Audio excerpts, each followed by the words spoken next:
कार्तिक महात्म अध्याय 10। पूजा शुरू करने से पहले हमें गुरु महाराज जी का ध्यान करना चाहिए। सब अपने अपने गुरु महाराज जी का ध्यान करते हुए मंत्र बोले। गुरुर् ब्रह्मा गुरुर्विष्णु गुरुर्देवो महेश्वरा गुरुर साक्षात पारब्रह्म तस्मै श्री गुरुवे नमः।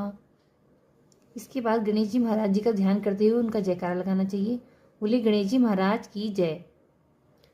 कथा सुनने से पहले हाथ में फूल, चावल, इनमें से कोई भी चीज अपने हाथ में जरूर रखनी चाहिए। और कथा सुनते समय कहानी में हुंकारा जरूर भरना चाहिए। इसी से कथा के पूर्ण फल की प्राप्ति होती है।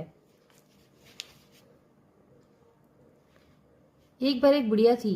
वह मिट्टी के गणेश जी की पूजा किया करती थी। रोज बनाती थी, रोज गल जाते थे। एक दिन बुढ़िया ने देखा कि एक सेठ का मकान बन रहा है। वह मिस्त्री के पास गई और बोली, भैया मेरा पत्थर का गणेश घड़ दो। मिस्त्री बोला कि जब तक हम तेरा पत्थर का गणेश घड़ेंगे जब तक पूरी दीवार नहीं चिन लेंगे। बुढ़िया बोले कि राम करे तुम्हारी दीवार ही टेढ़ी हो जाए। ऐसा कह के बुढ़िया चली गई। शाम को सेठ आया तो उसने पूछा कि आज कुछ भी काम नहीं किया। तो मिस्त्री बोला कि एक बुढ़िया आई थी, कह रही थी मेरा पत्थर का गणेश घड़ दो। हमने नहीं गढ़ा तो कह गई तुम्हारी दीवार टेढ़ी हो जाए। तब से दीवार टेढ़ी हो जाती है, ढानी पड़ती है। सेठ ने बुढ़िया को बुलवाया और कहा कि हम तुम्हारे सोने के गणेश जी घड़वा देंगे, तुम्हारी दीवार सीधी करा दो। सेठ ने बुढ़िया को सोने के गणेश जी घड़वा दिए। उसकी दीवार सीधी हो गई। जैसा सेठ के बेड़े काम सीधे करे ऐसे हम सबके करना। कहते सुनते हुंकारा भरने वालों के करना। बोलो गणेश जी महाराज की जय। कार्तिक महात्म 10वां अध्याय। इस प्रकार इंद्र और बृहस्पति भय से मुक्त होकर अपने लोकों को चले गए। भगवान शिव अंतर ध्यान हो गए। नारद जी ने कहा कि वह अग्नि गंगा सागर के संगम पर जाकर गिरी। अग्नि वहां बालक का रूप बनाकर रोने लगी।